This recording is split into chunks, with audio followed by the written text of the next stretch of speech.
21 जून 2020 को होने वाले सूर्य ग्रहण से कन्या राशि की होगी पदोन्नति, होंगे धनवान, बनेंगे मालामाल, होगा बड़ा फायदा, मिलेगी अपार सफलता। भक्तजनों, माताओं, बहनों, सादर जय श्री कृष्ण। हमारे YouTube चैनल में आप सभी का बहुत बहुत स्वागत है। यदि आपके नाम का पहला अक्षर टो, पा, पी, पू, श, ण, ठ, पे, पो तो आपकी कन्या राशि बनती है और कन्या राशि वालों को इस सूर्य ग्रहण से अधिक फायदा होने वाला है।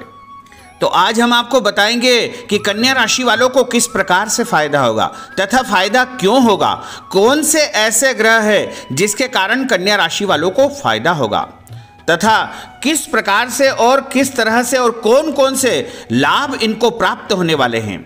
तो हम आपको इस वीडियो में सब कुछ बताने वाले हैं। सबसे पहले हम आपको बता दें कि 21 जून 2020 को सूर्य ग्रहण होने जा रहा है और यह सूर्य ग्रहण भारत सहित कई देशों में दिखाई देगा। सुबह 21 जून को 10:43 पर यह ग्रहण प्रारंभ होगा। इसका मध्यकाल दोपहर 12:31 पर होगा तथा इसका मोक्ष यानी इसका समापन दोपहर 2:06 पर होगा। यह सूर्य ग्रहण मिथुन राशि में घटित होगा तथा मृगशिरा एवं आद्रा नक्षत्र में यह सूर्य ग्रहण लगेगा। सूर्य ग्रहण के समय लगभग 6 ग्रह वक्री स्थिति में रहेंगे। यह सूर्य ग्रहण कई वर्षों के बाद में रविवार के दिन होने जा रहा है, इसलिए इसे चूड़ामणि सूर्य ग्रहण कहा जाएगा। और इस ग्रहण के ठीक 15 दिन पहले एक उपछाया ग्रहण हुआ और इसके ठीक 15 दिन बाद भी एक उपछाया ग्रहण होगा, जिसके कारण यह ग्रहण ज़्यादा प्रभावशाली हो गया है। बहुत पावरफुल यह ग्रहण होने वाला है, यानी दिन में ही आपको अंधेरे का महसूस होगा और लगभग पृथ्वी पर ग्रहण के दौरान ऐसा होगा कि दिन में अंधेरा छा जाएगा और पक्षियों की चहचहाट लगभग बंद सी हो जाएगी। यानी बड़ा ही प्रभावशाली यह ग्रहण होने वाला है। ब्रह्मांड में जो भी घटनाक्रम घटित होता है उसका मनुष्य के ऊपर अवश्य ही प्रभाव होता है कि यद पिंडे तत् ब्रह्मांडे, यद ब्रह्मांडे तत् पिंडे, अर्थात ब्रह्मांड में होने वाले प्रत्येक घटनाक्रम का असर मानव मात्र के ऊपर, मनुष्य के ऊपर अवश्य ही होता है। इसके अलावा पृथ्वी पर रहने वाले प्रत्येक जीव जंतु और पेड़ पौधों के ऊपर भी ग्रहण का असर होगा। सूर्य ग्रहण हो या चंद्र ग्रहण हो, विशेष करके गर्भवती माताओं को सावधानी रखने की आवश्यकता होगी। यानी गर्भवती महिला यदि आपके घर परिवार में आपके परिचित में है तो उनको आप सतर्क कर दीजिएगा कि सूर्य ग्रहण के दौरान उनको बाहर खुले मैदान में नहीं निकलना चाहिए। इसके अलावा उनको ग्रहण के समय भोजन का सेवन नहीं करना चाहिए। कुछ भी वस्तु खाना पीना उनके लिए वर्जित माना जाता है। यदि बहुत ज़्यादा आवश्यक हो तो ग्रहण के समय दूध या फल से संबंधित वस्तुएं ले सकते हैं, लेकिन ये भी ध्यान रखें कि जिस कमरे में, जिस कक्ष में उनका निवास हो वहाँ पर सूर्य का प्रकाश नहीं आना चाहिए, अन्यथा सूर्य की नकारात्मक किरणें उनको प्रभावित कर सकती है और उनके होने वाले बच्चे को भी प्रभावित कर सकती है। इसके अलावा सूर्य ग्रहण के समय गर्भवती माताओं को धारदार वस्तुएं जैसे चाकू से सब्जी नहीं काटना चाहिए और सुई में धागा नहीं पिरोना चाहिए। इसके अलावा जो है कैंची से कपड़ा नहीं काटना है, हंसिए का उपयोग नहीं करना है और कुल्हाड़ी का भी उपयोग नहीं करना है। और हो सके तो अपने पेट के ऊपर थोड़ा सा गोबर, गोमूत्र या फिर लाल कुमकुम या लाल गेरू या हल्दी या केसर लगा लेना चाहिए और अपने साथ में एक नारियल सूखा या गीला कैसा भी हो अपने पास रखना चाहिए। और इसके अलावा कुशा और तुलसी पत्र भी अपने साथ रख सकते हैं। इससे उनके ऊपर ग्रहण का विपरीत प्रभाव नहीं होगा, क्योंकि ग्रहण से नकारात्मक ऊर्जा प्रवाहित होगी और वह होने वाले बच्चे को प्रभावित कर सकती है। इसलिए ग्रहण के दौरान गर्भवती माताओं को विशेष सावधानी की आवश्यकता होगी। ग्रहण के समय और सूतक काल में भगवान का स्मरण, भजन, कीर्तन करना चाहिए। ग्रहण के समय भगवान को स्पर्श नहीं करना चाहिए और जो सूर्य ग्रहण होगा उसका जो सूतक होगा ठीक 12 घंटे पहले यानी 20 जून की रात्रि को 10:43 पर प्रारंभ हो जाएगा। इसलिए सूतक काल में और ग्रहण काल में अन्न का सेवन बिल्कुल नहीं करना चाहिए। इस दौरान विशेष करके वैसे तो गर्भवती माताओं को सावधानी रखना होगी, लेकिन जो रोगी व्यक्ति होते हैं उनके लिए कोई नियम नहीं होता है, और बालकों के लिए और बुजुर्गों के लिए भी कोई नियम नहीं होता है। वो सूतक के दौरान भोजन आदि ग्रहण कर सकते हैं, लेकिन विशेष करके जो सामान्य व्यक्ति है उनको ग्रहण और सूतक के दौरान सावधानी रखने की आवश्यकता होगी। संभव हो तो ग्रहण के दौरान यात्रा नहीं करना चाहिए, खुले मैदान में नहीं निकलना चाहिए। और यह सूर्य ग्रहण जब घटित होगा तो उस समय की यदि हम कुंडली निर्माण करें तो 2 प्रकार की कुंडली बनेगी, यानी सुबह 9:44 से दोपहर 11:56 की जो कुंडली बनेगी वह सिंह लग्न की बनेगी, और इसके बाद जो 11:56 से 2:07 यानी ग्रहण समाप्ति की जो कुंडली बनेगी वह कन्या लग्न की कुंडली बनेगी। और यह सूर्य ग्रहण मिथुन राशि, मृगशिरा नक्षत्र और आद्रा नक्षत्र में होगा। तो इन ग्रहों की स्थिति के अनुसार जो कन्या राशि को फल प्राप्त होगा वो इस प्रकार रहेगा। तो सूर्य ग्रहण के समय की जो प्रारंभिक कुंडली बन रही है वो सिंह लग्न की कुंडली बन रही है। सिंह लग्न इसमें रहेगी, और द्वितीय स्थान यानी धन भाव में कन्या राशि आ गई है। वहीं तृतीय स्थान में तुला राशि है, और चतुर्थ में वृश्चिक राशि है।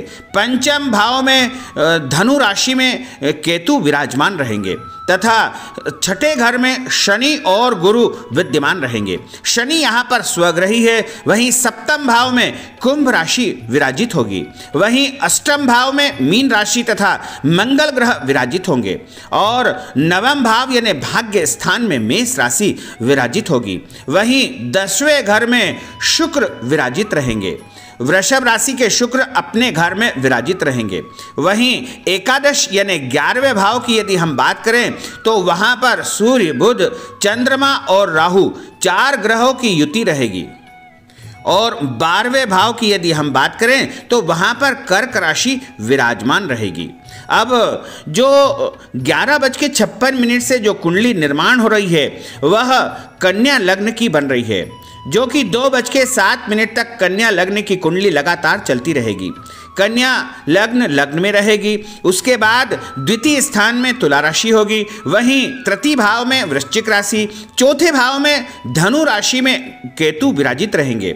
वहीं पंचम स्थान में शनि और गुरु विराजित रहेंगे। शनि यहाँ पर स्वग्रही है, और छठे घर में यानी शत्रु स्थान में कुंभ राशि होगी। वहीं 7वें घर में मीन राशि में मंगल विराजमान रहेंगे, और 8वें घर में मेष राशि होगी। वहीं 9वां भाव यानी भाग्य स्थान में वृषभ राशि विराजित रहेगी, और वृषभ में शुक्र स्वग्रही होंगे, यानी भाग्य में स्वग्रही विराजित होंगे।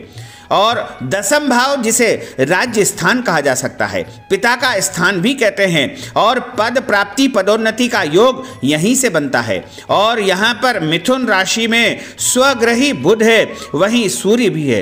राहु और चंद्र भी यहाँ पर बैठे हुए हैं। यहाँ पर सूर्य कारक होते हैं। 10वें भाव के कारक सूर्य ग्रह माने जाते हैं। और 11वां घर जो कि चंद्रमा का घर है, चंद्रमा वहाँ के स्वामी है, जो कि चंद्रमा की राशि कर्क वहां पर विराजित होगी, और 12वें घर में जो है सिंह राशि विराजित होगी। तो यदि हम इस ग्रहण समाप्ति काल की कुंडली को देखें तो यहाँ पर कन्या लग्न की कुंडली बनी है। तो कन्या लग्न की कुंडली है, इसलिए कन्या राशि वालों को सबसे अधिक फायदा इसलिए होगा क्योंकि इनके 10वें भाव में ही ग्रहण काल का योग बन रहा है, यानी ग्रहण की जो स्थिति है वो इनके 10वें भाव में बनेगी। वहां पर सूर्य बुध का बुधादित्य योग है, और राहु चंद्र भी वहां पर सूर्य के साथ में बैठे हुए हैं। केतु की सामने से दृष्टि है। और अब आप सोचेंगे कि यहां पर जब ग्रहण दोष बन रहा है तो ऐसे में फायदा कैसे होगा, इसलिए हम आपको बता दें कि यह विपरीत राजयोग यहां पर निर्मित हो रहा है। और कन्या राशि वालों के लिए विपरीत स्थिति में राजयोग की स्थिति यह निर्मित हो रही है। इसी के साथ भाग्य स्थान यानी नवम भाव में शुक्र स्वराशि के विराजित है। शुक्र ग्रह को लक्ष्मी के कारक ग्रह माने गए हैं। जब भी शुक्र ग्रह अपनी राशि में स्थित होते हैं तो वह प्रचुर मात्रा में धन लाभ करवाते हैं और आकस्मिक अनायास धन की प्राप्ति का योग शुक्र ग्रह ही बनाते हैं। साथ ही जो पंचम भाव है वहां पर दशम राशि यानी मकर राशि में शनि देव अपने घर में गुरु के साथ में विराजित है और उनकी सीधी दृष्टि आय भाव पर पड़ रही है। ऐसे में कन्या राशि वालों को अचानक आकस्मिक तरीके से धन लाभ का योग यह ग्रहण बनाने वाला है। इसी के साथ संतान की उन्नति हो सकती है, संतान की प्रगति हो सकती है। यदि अभी तक आपके यहां संतान का जन्म नहीं हुआ है तो संतान का जन्म का भी योग बन सकता है।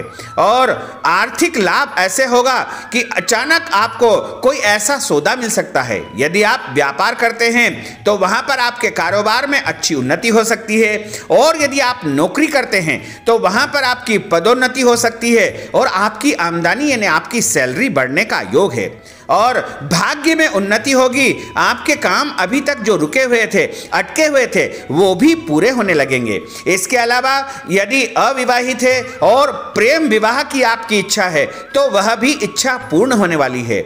यदि आप लड़के हैं या लड़की हैं तो शुक्र आपके नवम भाव में प्रेम का योग बना रहा है और इसके कारण आपके प्रेम संबंधों में मजबूती आएगी और प्रेम विवाह में जो बाधाएं उत्पन्न हो रही है वह भी अब दूर होने लगेगी।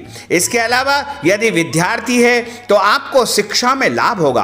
आप किसी प्रतियोगी परीक्षा में यदि बैठने जा रहे हैं या कोई परीक्षा आपने पिछले दिनों दी है और उसका परिणाम इस सूर्य ग्रहण के बाद में आने वाला है तो आपको उससे लाभ की प्राप्ति हो सकती है या फिर आपको कोई नौकरी मिलने का भी योग बन रहा है। चूंकि विपरीत राजयोग आपके लिए बन रहा है इसलिए धैर्य एवं सामंजस्य से परिस्थितियों में बदलाव आएगा और सर्विस के क्षेत्र में, रोजगार के क्षेत्र में आपका मनोबल धीरे धीरे बढ़ता जाएगा। नए कार्यों में आपको सफलता प्राप्त होगी। स्थान का परिवर्तन हो सकता है और पार्टनर से आपको धन लाभ हो सकता है और कहीं पर यदि आपकी बेकार पड़ी भूमि है तो उससे भी आपको लाभ होने वाला है। नया घर, नया वाहन आदि की वृद्धि होने वाली है और उच्च शिक्षा की आपको प्राप्ति हो सकती है। इसके अलावा कई प्रकार के गुप्त फायदे भी आपको मिल सकते हैं। तो भक्तजनों, माताओं, बहनों, हमने आपको कन्या राशि के बारे में यह सूर्य ग्रहण का राशिफल बताया है। हमारे इस ज्ञानवर्धक वीडियो को अधिक से अधिक लोगों को शेयर करिएगा, लाइक करिएगा, कमेंट करिएगा और यदि अभी तक आपने सब्सक्राइब नहीं किया है तो अभी और इसी समय सब्सक्राइब अवश्य कर लीजिए। आपको और आपके परिवार को सादर जय श्री कृष्ण, सादर धन्यवाद।